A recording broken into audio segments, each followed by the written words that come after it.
الحمد لله رب العالمين والعاقبة للمتقين ولا عدوان إلا على الظالمين والصلاة والسلام على سيد المرسلين نبينا محمد وعلى آله وصحبه أجمعين أما بعد أعوذ بالله من الشيطان الرجيم للرجال نصيب مما ترك الوالدان والأقربون وللنساء نصيب مما ترك الوالدان والأقربون مما قل منه أو كثر نصيبا مفروضا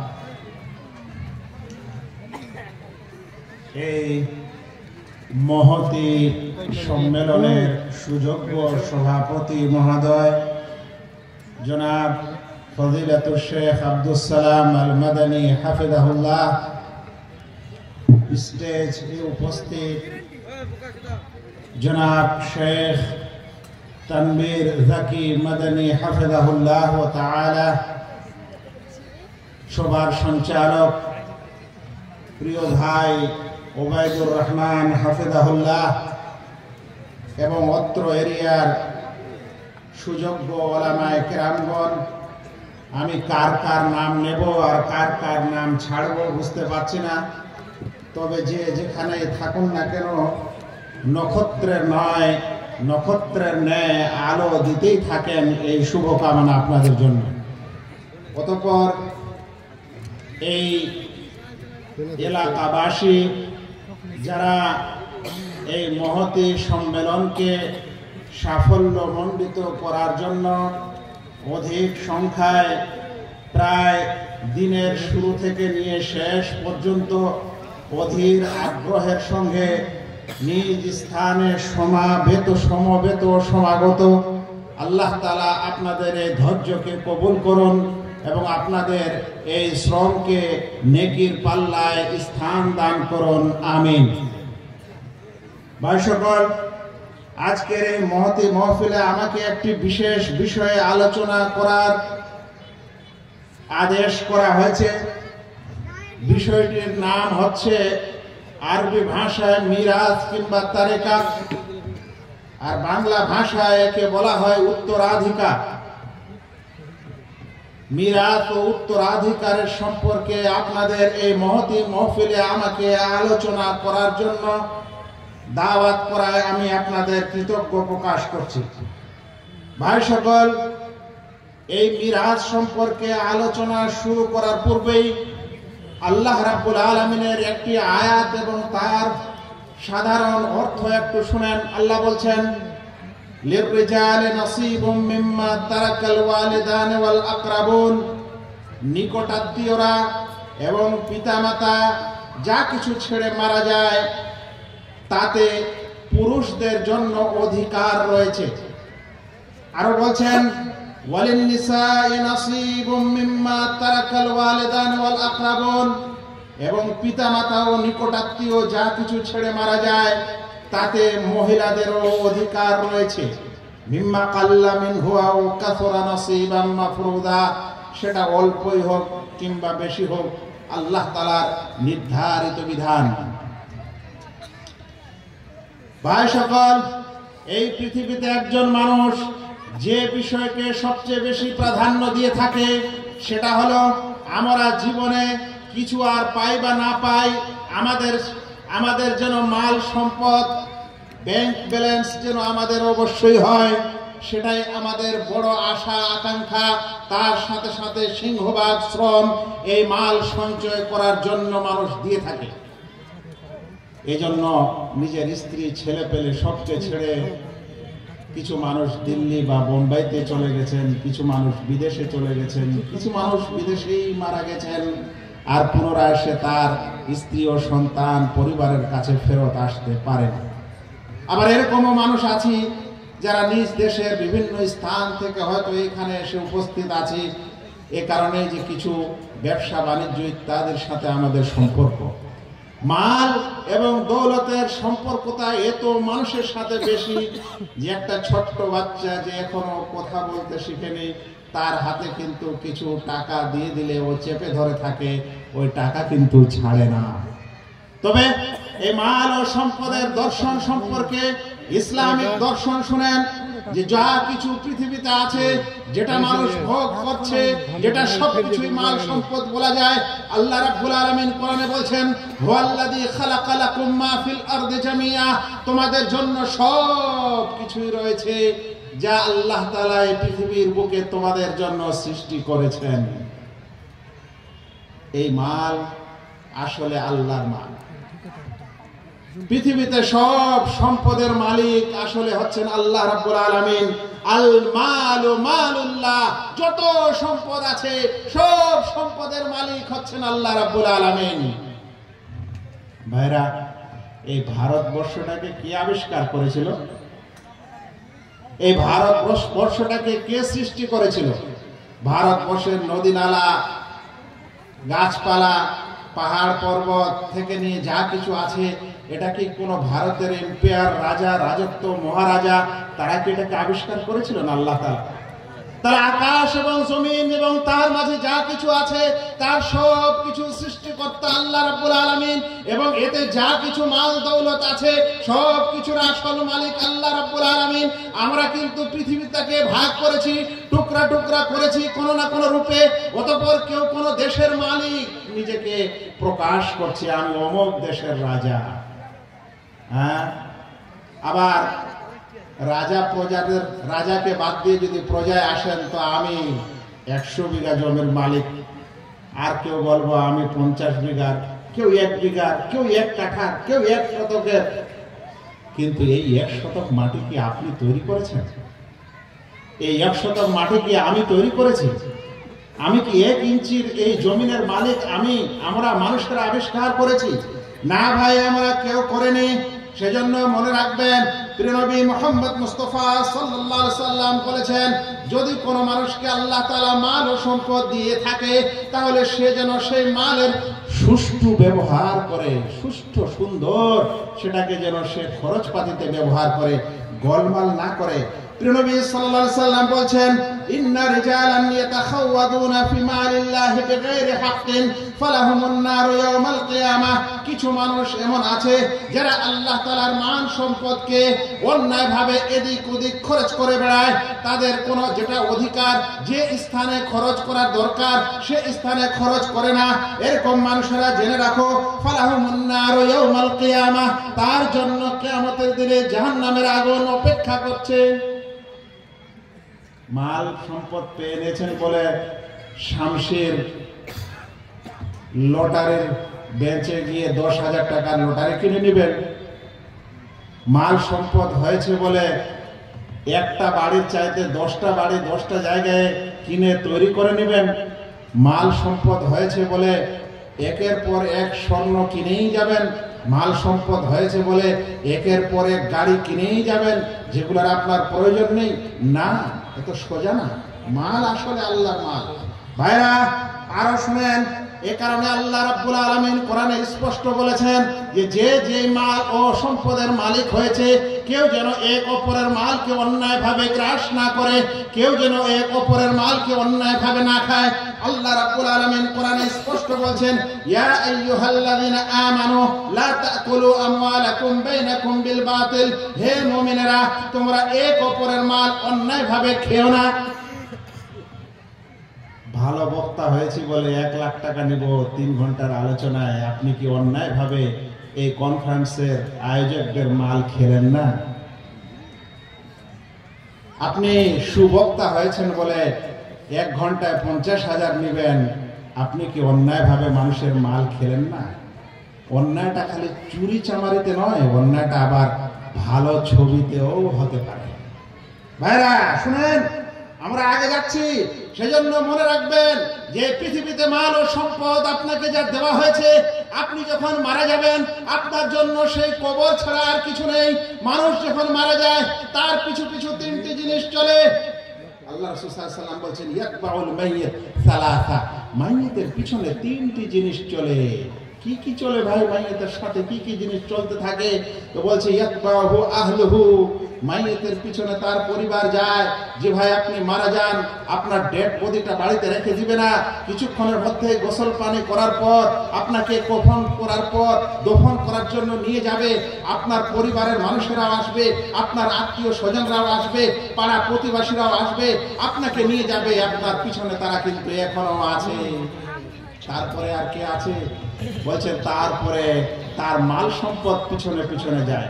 বড় কথা হলো মাল সম্পদ কিভাবে যায়? জমি জায়গা তো নিজ স্থানে থাকে, ব্যাংকের টাকা পয়সা তো আপন জায়গায় থাকে, মাল সম্পদ কিভাবে যায়?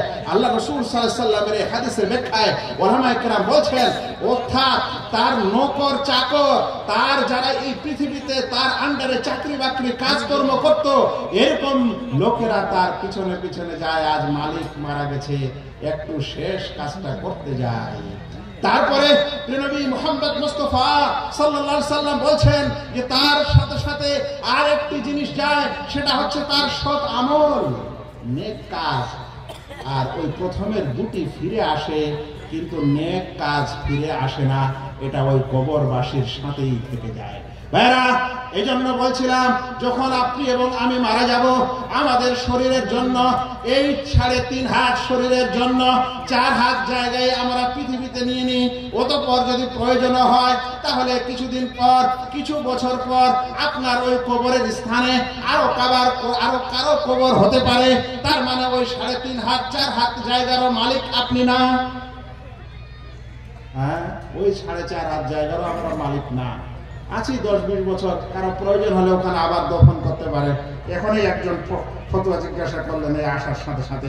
সেই জন্য বলছিলাম যে ভাই, এই কারণে যখন মিরাস বা উত্তরাধিকার বন্টনের বিষয়টা আসবে, তো এরকম কিছু মনে করবেন না যেটা আমার মাল আমি কাউকে দিচ্ছি না। মাল তো আল্লাহ তাআলা, আপনাকে এভাবে বন্টন করে দিতে বলা হয়েছে। সেজন্য আপনার অন্তরে যেন কোনো রকম সমস্যা না থাকে। আল্লাহ তাআলার মাল, যিনি এই দুনিয়াতে মালিক, তাকে আল্লাহ তাআলা করেছিলেন, আজ দুনিয়া থেকে চলে গেছেন। এখন আপনার দায়িত্ব হয়েছে ওই মাল সম্পদটা আরো কিছু মানুষের হাতে চলে যাবে। তাতে কিন্তু আপনি কাউকে দিবেন না, কাউকে দিবেন না, কাউকে চুরি করে নেবেন না, কাউকে রেজিস্ট্রি দিবেন না। এ সকল কিছু করার কোনো মানে হয় না। আল্লাহর মাল আল্লাহর কাছেই থাকবে।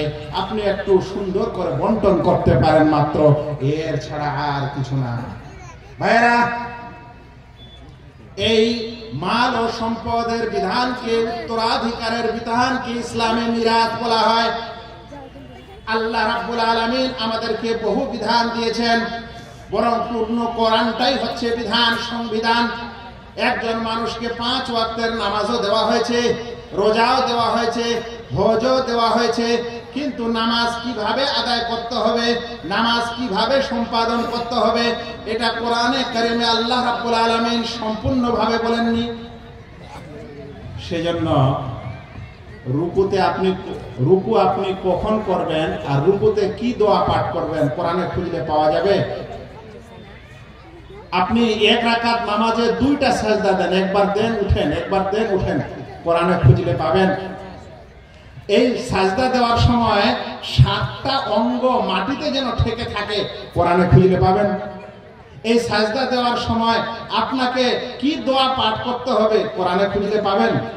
কিন্তু ভাইয়েরা, বুঝার বিষয় হচ্ছে নামাজের এরকম পুঙ্খানু ব্যাখ্যা আপনি যদি কোরআনে না পান, আপনি যদি রোজার পুঙ্খানু ব্যাখ্যা হাদিসে কোরআনে না পান, আপনি যদি হজের এরকম ব্যাখ্যা কোরআনে না পান, কিন্তু একটি মাত্র বিধান আছে কোরআনে, যার কোনো কিছুই আপনাকে এদিক ওদিক থেকে নেওয়ার দরকার নেই, বরং সম্পূর্ণ বিধানে এই আল্লাহ রাব্বুল আলামিন কোরআনে স্পষ্ট করে বর্ণনা করে দিয়েছেন। এই বর্ণনা নবী সাল্লাল্লাহু আলাইহি সাল্লামের জন্য ছেড়ে দেওয়া হয়নি। এই বর্ণনা কোন নিকটবর্তী ফেরেশতার জন্য ছেড়ে দেওয়া হয়নি। একটু পানি দিবেন ভাই। বলছিলাম যে একটি মাত্র বিধান আছে, যে বিধানকে আল্লাহ রাব্বুল আলামিন সম্পূর্ণভাবে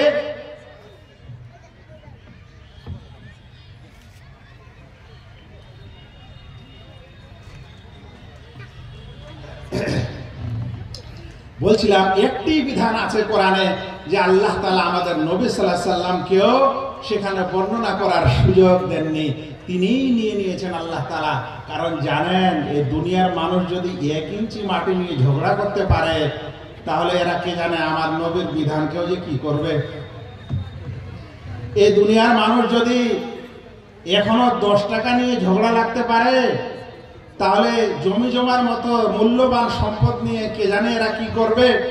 আল্লাহ তাআলা ভালো জানেন। তিনি সুন্দর করে বর্ণনা করে দিয়েছেন কোরআনে।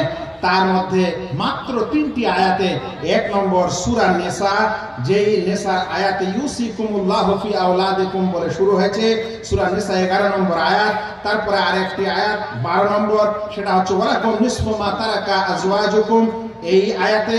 আর তৃতীয়টি হচ্ছে সূরা নিসার 176 নম্বর আয়াত, যাকে আয়াতুল কালালা বলা হয়।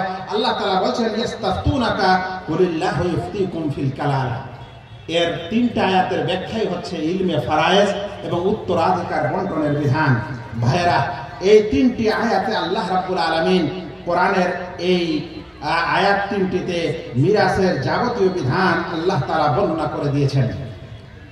মানুষ এসবের পরেও যদি এরকম সমাজে আমরা দেখি যে মানুষ তার পিতামাতার সম্পদকে আল্লাহ তাআলা যেভাবে বেঁটে দিয়েছেন ফারায়েজ হিসাবে, সেভাবে বেঁটে দিতে চায় না, বন্টন করতে চায় না, তাহলে শুনে রাখেন স্পষ্ট ফতোয়া। যদি কোনো মানুষ এই স্পষ্ট বিধানকে জানার পরও যে আমার আল্লাহ তাআলা এই ফারায়েজ করে দিয়েছেন, মিরাস দিয়ে দিয়েছেন, তারপরেও কেউ যদি এই বিধানকে অস্বীকার করে বন্টন না করে দেয়, তাহলে এটা কুফরি।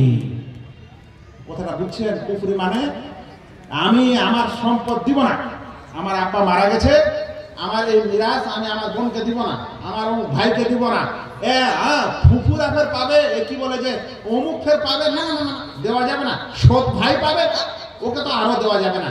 যদি কেউ বলে আল্লাহ তাআলার এই সকল বিধান জানার পরেও, তাহলে এটা কুফরি কাজ, এটা কাফেরের মতো কাজ, বরং এটাকে কাফের হওয়া। আর কেউ যদি অবহেলা করে এটা বন্টন না করে, তাহলে এটা বড় গুনাহ, কবিরা গুনাহ। তারপরে যখনই অবহেলা থেকে সচেতন হবে, তখনই বন্টন করে দিতে হবে।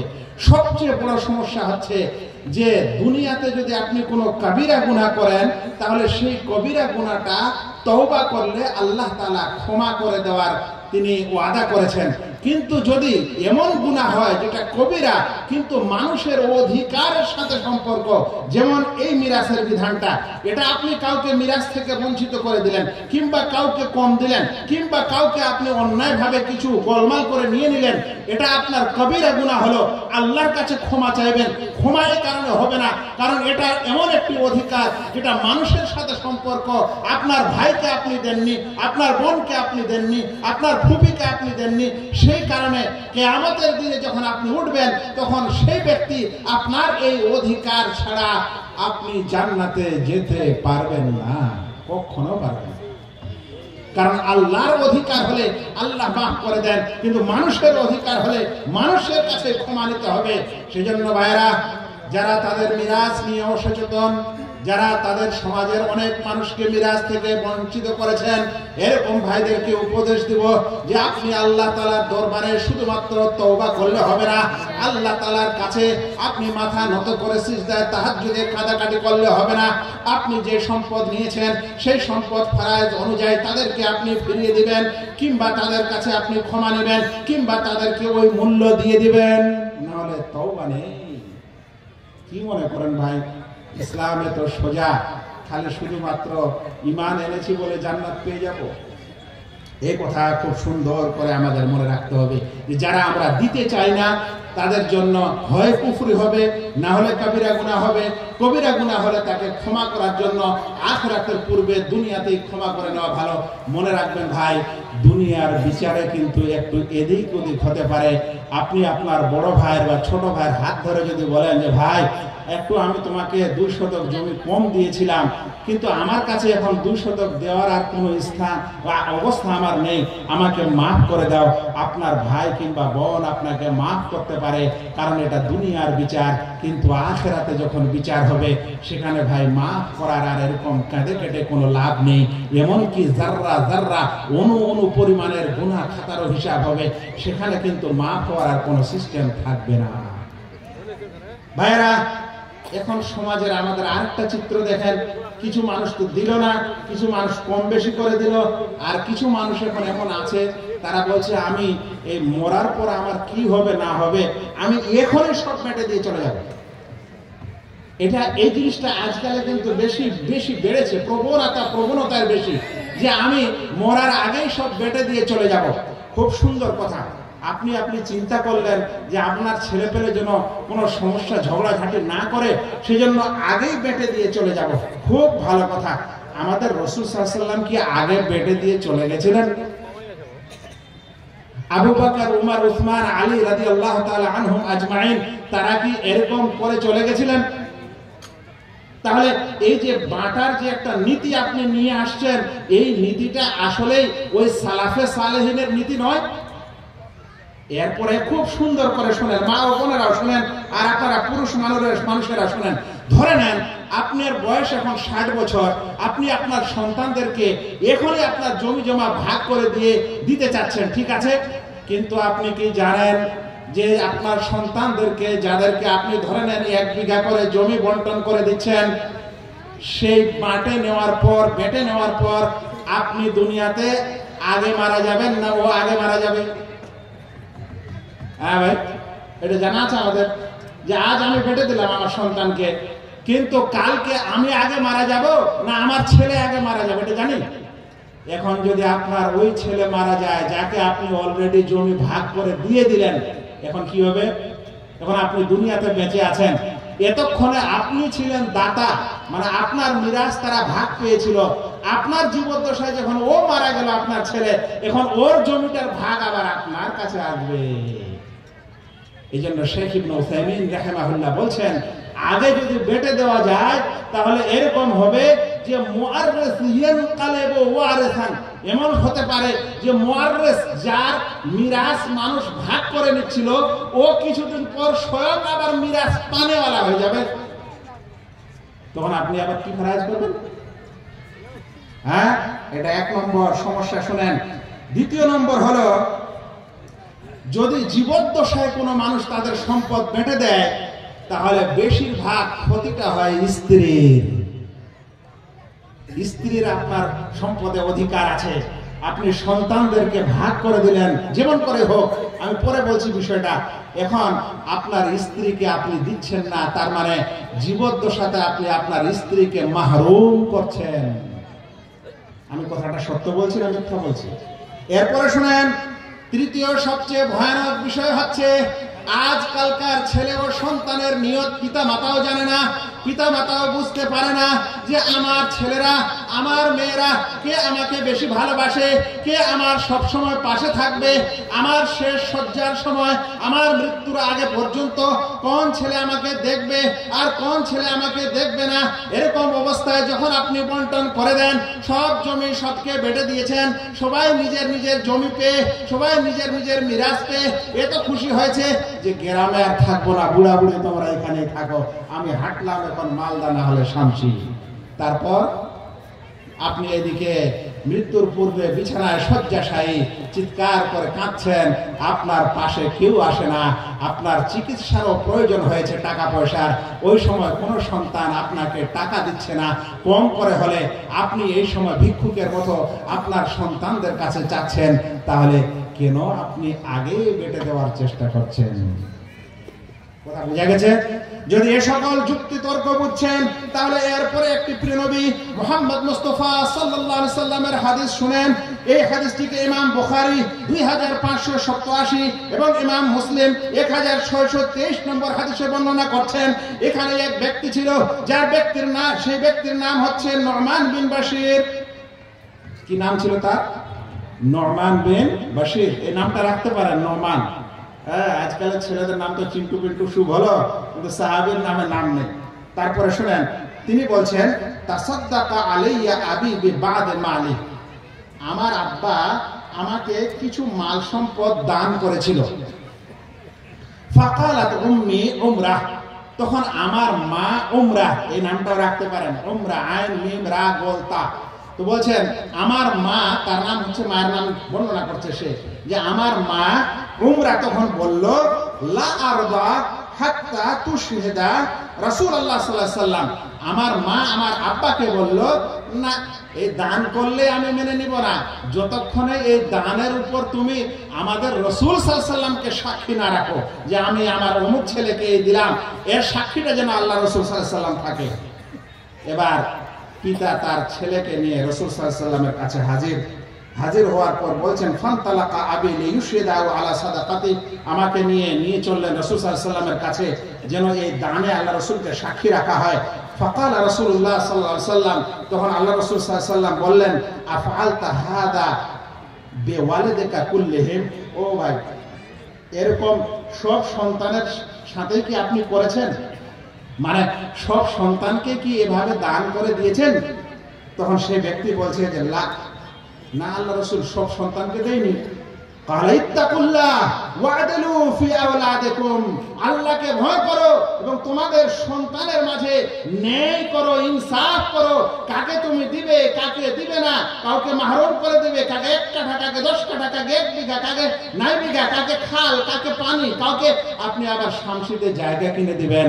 ই'দিলু বাইনা আওলাদিকুম। সন্তানদের মধ্যে ইনসাফ করো, সন্তানদের মধ্যে বেইনসাফি করবে না। সন্তান যদি আপনার সাথে বেইনসাফি করতে দিন, কিন্তু আপনি পিতা তার জন্য বেইনসাফি করবেন না। কথাটা সারাংশ এটা। আজ কিছু বাবা বলছে, আমাকে ওই ছেলে দেখে না, ওকে আমি দিব না। হ্যাঁ, তাহলে আপনি কোথায় ভালো হলেন? ওই যে ছেলেটা যেরকম আপনি বলছেন শয়তান হয়েছে, তো আপনিও শয়তান হয়ে গেলেন। আপনার উচিত যে আপনি ইনসাফ করবেন, আপনি পিতা, আপনার সন্তান দুষ্টামি করছে, ওটা আলাদা শাস্তি দেন, কিন্তু এই ক্ষেত্রে এসে তাকে জমি জমা থেকে আলাদা করবেন না।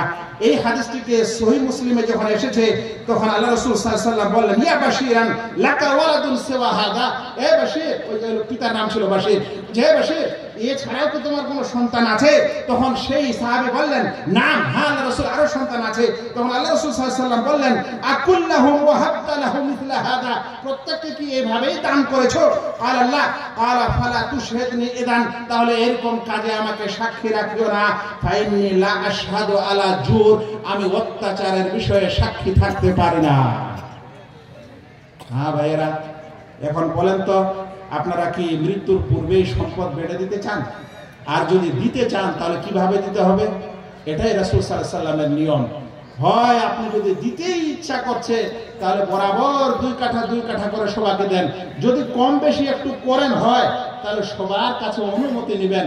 যদি বলে, হ্যাঁ আমার বড় ছেলে অনেক খেটেছিল, তো ওকে আমি 10 কাঠা দিতে চাচ্ছি আর তোমাদেরকে 8 কাঠা, যদি সন্তানেরা সব মেনে নেয় তাহলে ঠিক আছে, না মানে তাহলে সবাই বরাবর ওই 10 পাবে।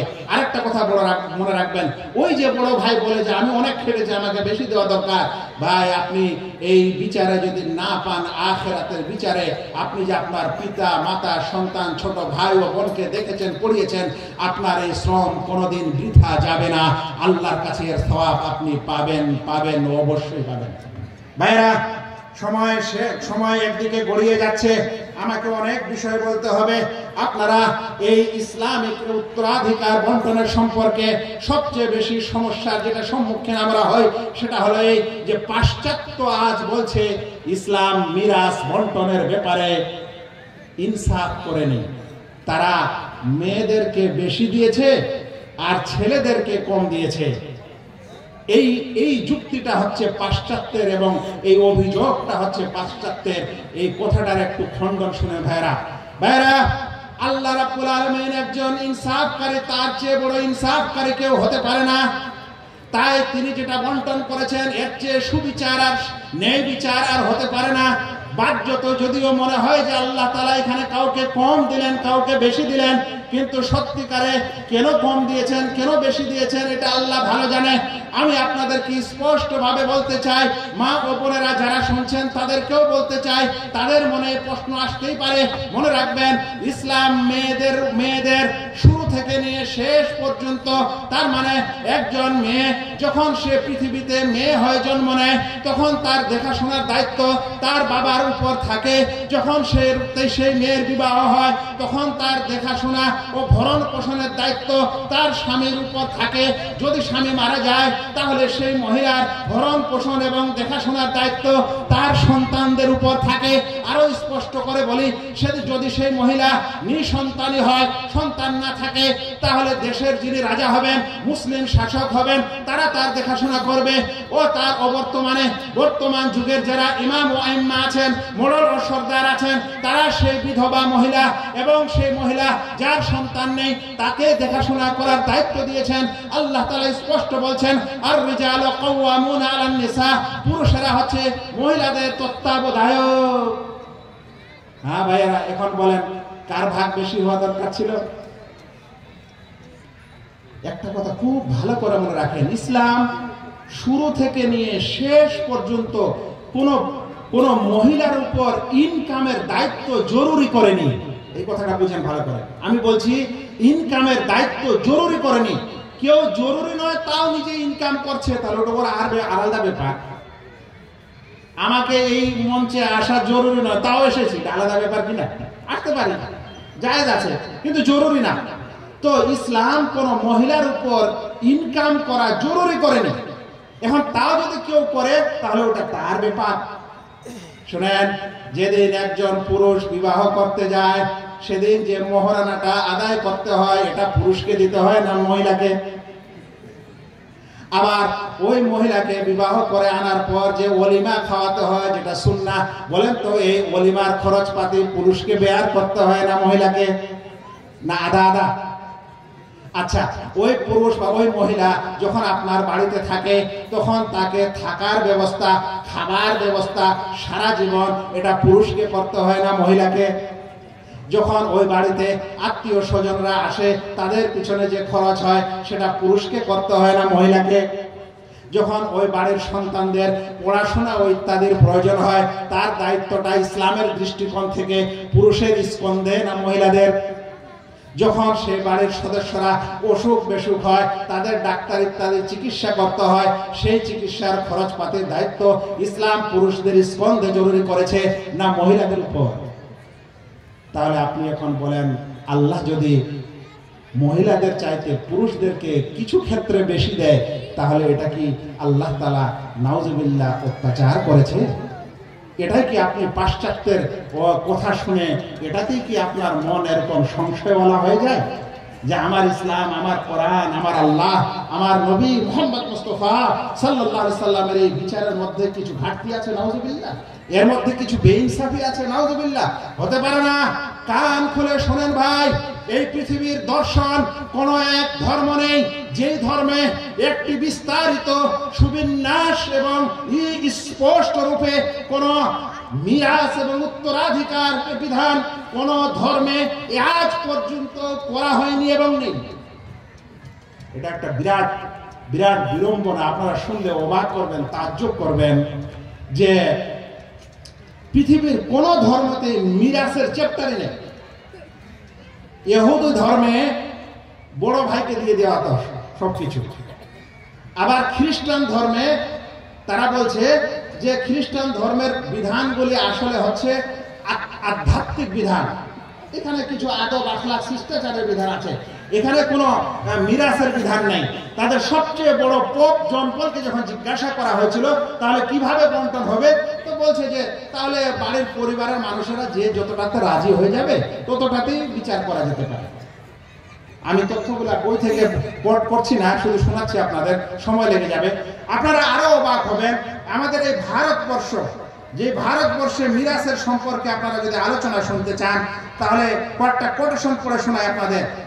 ভারতে অভিন্ন আইনের অদৃষ্ট বইয়ের লেখক ব্রিটিশ সরকারের যুগে হিন্দু ও মুসলিম সমাজে উত্তরাধিকারের অবস্থা আলোচনা করতে গিয়ে উল্লেখ করেছেন, তাছাড়া হিন্দুদের সব শ্রেণীর জন্য কোন সর্বজনীন নিয়ম বিধিবিধান ছিল না কোনদিনই। শুনেন, তারপরে বলছি, অতঃপর সাম্প্রতিককালে হিন্দু উত্তরাধিকার আইন 1956, এই কেবল 1956, ইসলামের কোন বিধানকে কটাক্ষ করতে চান যে ইসলাম আজ থেকে 1400 বছর পূর্বে একটি বিস্তারিত নীতি নিয়মের উপরে এই উত্তরাধিকার বন্টন করেছেন। আজ আপনার পার্লামেন্টের বিশেষ সাকসেশন ইত্যাদি নিয়ে এসে বিশেষ অ্যাক্ট তৈরি করে আজ আমাদেরকে চোখ দেখাতে চাচ্ছেন যে আমাদের এই বিধিবিধানে আপত্তি আছে। শুনেন আপনাদের ইতি কথা। অতঃপর সাম্প্রতিককালে হিন্দু উত্তরাধিকার আইন 1956 এর আবির্ভাব ঘটে, যা বর্তমান হিন্দু উত্তরাধিকার নিয়ম নীতির একটি প্রতিষ্ঠিত ও স্বীকৃত আইন, যা 17 জুন 1956 সনে ভারত সাধারণতন্ত্রের 7ম বর্ষে সংসদ কর্তৃক লিখিত ও স্বীকৃত। জানেন? আবার শুনেন, এ সম্পর্কে আরো বলি, এই 1956 সালের যে বিধান আছে, সেই বিধানেও হিন্দু বোনেরা বা হিন্দু মেয়েরা পূর্ণ অধিকার পায়নি। সেই অধিকার তারা দিয়েছে এই মাত্র 2005 সালে। আরো শোনাই একটু আপনাদেরকে। এতটা সত্ত্বেও এই আইনে হিন্দু কন্যাদের পৈতৃক সম্পত্তিতে সমান অংশ পাওয়ার অনিশ্চয়তা থেকে যায়। তাই হিন্দু উত্তরাধিকার আইন 1956 এর সংশোধনী অনুসারে 2005 সালে কন্যাদের পৈতৃক সম্পত্তিতে সমান অংশ পাওয়ার আইনি অধিকার প্রদান করা হয়। তাহলে আমরা নিজের পিছনে ময়লা রেখে যদি অপরের ময়লাকে দেখতে যাই, তাহলে তো বড় সমস্যার বিষয়। আজ আপনাদের কিছু মানুষ, যে সকল ভাইরা হয়তো কলেজ ইউনিভার্সিটির এই সকল বিশেষ কিছু সংশয় পড়ে আপনারা ইসলামের এই বন্টন নীতিকে সংশয়পূর্ণ মনে করছেন, একটি কথা বলি, সময় শেষ হয়ে যাচ্ছে। ইসলাম দ্ব্যর্থহীন ভাষায় বলেছে যে কোন মানুষ এই পৃথিবী থেকে বিদায় নিবে, মারা যাবে, আর তার এই উত্তরাধিকারীরা, তার সন্তানেরা, তারা ফকির ও মিসকিন হয়ে মানুষের কাছে হাত পাতাবে। এটা ইসলাম চায় না। সে কারণে ইসলাম বলেছে, যদি কোন মানুষ তার সম্পত্তির ওসিয়ত করতে চায়, মানে তার সম্পত্তি থেকে দান করতে চায়, তাহলে 1/3 বেশি যেন দান না করে। স্পষ্ট হাদিসে এসেছে, আসলুস ওয়াসলুসু কাসীর। আপনার জমি আপনার ঠিক আছে, আপনি দান করতে চান, তাহলে মাত্র 3 ভাগের 1 ভাগ করতে পারেন, এর কম করতে পারেন, এর বেশি করতে পারেন না। ইসলাম নিষেধ করেছে। মানে আপনি যদি আপনার অর্ধেক সম্পত্তি দান করে দেন, তাহলে 1/3 এর পর যেটা আপনি বেশি দান করেছেন, ইসলামিক ফয়সালা অনুযায়ী এটা দান ধরা হবে না। আচ্ছা, এরপরে কি হবে? কেন এই কথা বলেছেন আল্লাহ রাসূল? তিনি বলছেন যে তুমি তোমার সন্তানদেরকে ছেড়ে যাবে, তারা মানুষের কাছে হাত পাতিয়ে বেড়াবে, এর চাইতে উত্তম যে তুমি তাদেরকে অর্থ করে দিয়ে যাবে। ঠিক আছে ভাইরা?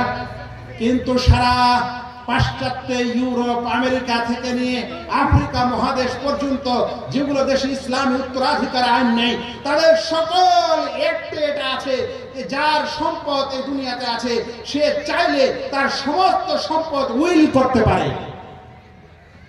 সমস্ত সম্পদ দিয়ে দিতে পারে। আজকাল পাশ্চাত্যে বিরাট সমস্যা, বাবা মায়ের সাথে ছেলেদের সম্পর্ক নাই, উঠা বসা নাই। তখন পিতামাতারা বলছে এই সম্পদ আমাদের এই সন্তানকে দিয়ে কি হবে, কাকে দিব? এদিকে আত্মীয় স্বজনও নাই, তারপর কাকে দিব বলে খুঁজে খাজে শেষ পর্যন্ত বাড়ির একটা তাগড়া ডগ পেয়েছিল, কুকুর, বলছে পোষা কুকুরের নামেই সব উইল করে দিলাম। এগুলো সব খবরাখবর প্রচুর আমাদের পত্র পত্রিকায় আসে। এমনকি ভারতের কর্ণাটকের একটি ঘটনা আমি এই কিছুদিন আগে পড়লাম, এবিপি নিউজে আসলো। সেখানেও একজন মুসলিম ব্যক্তি এটা করেছে আমাদের ভারতবর্ষের। কারণ তার কোনো আত্মীয় স্বজন, ছেলে সন্তান ইত্যাদির উপর ভরসা নেই। সম্পূর্ণ সম্পদ সে যদি চায় নদীর নামে, গাছের নামে, কুকুরের নামে, ছাগলের নামে, গরুর নামে, কারো নামে লিখে দিতে পারে। ইসলাম বলছেন না, কোন ওয়ারিসকে আপনি মাহরুম করতে পারেন না। এরপর শুনেন কি ঘটনা ঘটেছে, আপনাদেরকে শোনাতেই হচ্ছে। এই যখন সমস্যা শুরু হলো যে মানুষেরা তাদের সম্পদ তাদের নিজের উত্তরাধিকার সন্তানদেরকে না দিয়ে গাছপালা ইত্যাদির নামে যাকে তাকে লিখে দিয়ে চলে যাচ্ছে, ওই সময় ব্রিটিশে একটি আইন নিয়ে আসা হলো, যে আইনটা বর্তমান এই 2000 সালের 174 নম্বর ধারা নামে পরিমার্জিত করা হয়েছে। ইতিপূর্বের সকল আইনকে বিবেচনা করার পর কি করা হয়েছে শুনেন। বলছেন, বিগত ইংরেজি 2000 সালে ব্রিটিশ উত্তরাধিকার আইনে বিশেষ পরিমার্জন ও পরিবর্ধন করা হয়, যা পরিমার্জিত ধারা নম্বর 2000/174 নামে পরিচিত। এই পরিমার্জনের পর ব্রিটিশ মিরাস আইন সমগ্র ইউরোপে সবচেয়ে বেশি সমাদৃত ও স্বীকৃত আইন মনে করা হয়, সবচেয়ে পছন্দনীয় আইন মনে করা হয়। সেই আইনে হুবাহু ইসলামের প্রধানকে অনুসরণ করে বলা হয়েছে যে আমাদের এই ব্রিটিশ দেশে কেউ তার সম্পদ 1/3 মানে 1/3 বেশি উইল করতে পারে না। কোথায় ইসলামকে কটাক্ষ করছিলেন আর কোথায় কোথায় আবার এই যুগে ব্রিটিশ ঘুরে ফিরে ইসলামের এই নীতিকেই স্বীকার করল। এখন এই ইউরোপ আমেরিকায় এই ব্রিটিশ আইনটাকে বলবৎ করার জন্য চেষ্টা হচ্ছে যে 1/3 জন্য বেশি পিতামাতারা দান না করতে পারে, কারণ এর আগে সম্পূর্ণ করে দিত আর ওয়ারিসরা মাহরুম থেকে যেত। হ্যাঁ ভাই দেখেন, একটা হলো ন্যাচুরাল প্রকৃতিগত বিষয়, প্রকৃতিগত বিষয়ের বিপরীত করলে একদিন না একদিন আপনাকে পুনরায় ওই স্থানে ফিরে আসতেই হবে, যেই ফিরে আসাটা শুরু হয়েছে। আরো একটি কথা শোনাই আপনাদেরকে, মজার বিষয়। ব্রিটিশ এবং ইউরোপ আমেরিকায় এটা আছে, ইউরোপ আমেরিকায় আইনে আছে যে যদি কোনো মানুষ মারা যায়, মানে কোনো স্বামী মারা যায়, তার স্ত্রী থাকে এবং সন্তান থাকে, তাহলে স্ত্রী পাবে হাফ, আধা 50, আর সন্তানেরা পাবে 50। বুঝতে পারছেন? এখন এই আইন চলছে, এখনো চলছে, কিন্তু ব্রিটিশে চেঞ্জ করা হয়েছে। এখন সমস্যা হয়েছে কি, যে স্ত্রী হলো একজন সাধারণত সকল দেশে, আর সন্তান 2, 3, 4 হতে পারে। এরকম সময় সন্তানেরা দেখছে যে আমার মা যে এখন বুড়ি মানুষ, দুনিয়া থেকে যাওয়া অবস্থা, ও পেয়ে গেল আধা, আর আমরা 3 জন বা 4 জন ভাই বোন, আমরা আবার পেয়েছি 50 ভাগ। ভাগ করতে গিয়ে হয়ে গেল আমাদের কাছে 10 ভাগ। তো আমাদের সম্পদ তো অনেক কম। আবার এখানে একটা মজার বিষয় উঠে এসেছে যে এই বুড়ি মানুষ এই সম্পদ এখানে নিয়ে নিল, অন্য জায়গায় গিয়ে আবার বিয়ে করে নিল, কারণ ওখানে যদি স্বামী মারা যায় তো আবার 50% পাবে। এরকম করে এই স্বামী ছেড়ে আরেক স্বামীকে বিবাহ করে সম্পদ পাওয়ার লোভে এখন ব্রিটিশ সরকার ও আইন, যারা নিজে আইন তৈরি করেছে, তারা এই সমস্যার সম্মুখীন। আবার আইন নিয়ে এসে বলছে যে না, স্ত্রীকে অর্ধেক দেওয়া যাবে না, স্ত্রীকে 1/3 দিতে হবে, আর বাকি সম্পদ তাদের সন্তানকে দিতে হবে। হ্যাঁ ভাই বলেন তো, এবার বলেন, এ সকল আইন যেগুলো দুনিয়াতে মানুষ তৈরি করেছে, সে সকল আইনের বিরাট বিড়ম্বনা আছে। সে কারণে এগুলো থেকে আপনারা এই সকল সংশয় এবং এই সকল সমস্যা শুনে আপনারা কোনোদিন ঘাবড়াবেন না, এবং ইসলামের এই শাশ্বত আইনকে কোনোদিন নিজ হাত থেকে ছুটতে দিবেন না। কিন্তু মুসলিম হয়েই যদি আপনি এই ইসলামের বিধানকে অস্বীকার করেন, অমান্য করেন, আপনি মুসলিম হয়ে যদি আপনার ভাই বোন ইত্যাদিকে আপনারা উত্তরাধিকার মিরাজ না দেন, তাহলে অন্যরা কিভাবে আমাদের থেকে শিক্ষা নেবে? আমি যেতে যেতে কয়েকটা কথা বলতে চাচ্ছিলাম, সময় নেই। এমন কয়েকটি অবস্থা আছে যেখানে ইসলাম নারীদেরকে পুরুষের চাইতে বেশি দিয়েছে। আমাদেরকে যেটা বলছে না যে সব সময় আমরা পুরুষরা বেশি নিয়েছি, আমার কাছে আজকে তথ্য ছিল যে কয়েকটা এমন অবস্থা আছে যেখানে নারীদেরকে পুরুষের চাইতে বেশি দেওয়া হয়েছে, যে কথাগুলো আমি বলতে পারলাম না। আর কয়েকটা এমন ক্ষেত্র আছে যেখানে পুরুষ ও নারীকে সমান সমান দেওয়া হয়েছে, কম বেশি করা হয়নি। কিন্তু পাশ্চাত্য শুধু দেখেছে যে কোথায় এই ইসলামের বিধানে এই পুরুষকে বেশি দেওয়া হলো আর নারীকে কম দেওয়া হলো। আমি আমার আলোচনা এখানে শেষ করতে যাচ্ছি। আল্লাহ তাআলার কাছে দোয়া করি, আল্লাহ যেন আমাদের প্রত্যেক ভাইকে ইসলামের এই সুষ্ঠু, সুন্দর এবং স্বচ্ছ বিধানকে ভালোভাবে অনুধাবন করার তৌফিক দান করেন, এটাকে মানার ও আমল করার তৌফিক দান করেন। যারা আমরা শুনছি, শুধুমাত্র শুনে এখানে রেখে না দিয়ে নিজের ভাই ব্রাদার ইত্যাদির মধ্যে এটা আমল করার জন্য আমরা চেষ্টা করি। আমি দোয়া করি এই কর্তৃপক্ষ যারা এই অনুষ্ঠান করেছেন এবং যে সকল উলামায়ে কেরামের শ্রম আছে, জনগণ এবং সকলের শ্রম আছে, আল্লাহ তাআলা যেন তাদেরকে সম্পূর্ণ বদলা দান করেন সেই দিনে, যেদিন আল্লাহ তাআলার কাছে কোনো মাল সম্পদ মানুষের কাছে থাকবে না, সন্তান সন্তানাদি থাকবে না। সেদিন যেন আল্লাহ তাআলা তাদের এই শ্রম এবং এই ভালো কাজকে, সৎ কাজকে নেকির পরিমাপে পাল্লায় স্থান দান করেন। এই দোয়া রেখে আমি আমার আলোচনা শেষ করলাম। আসসালামু আলাইকুম ওয়া রাহমাতুল্লাহ।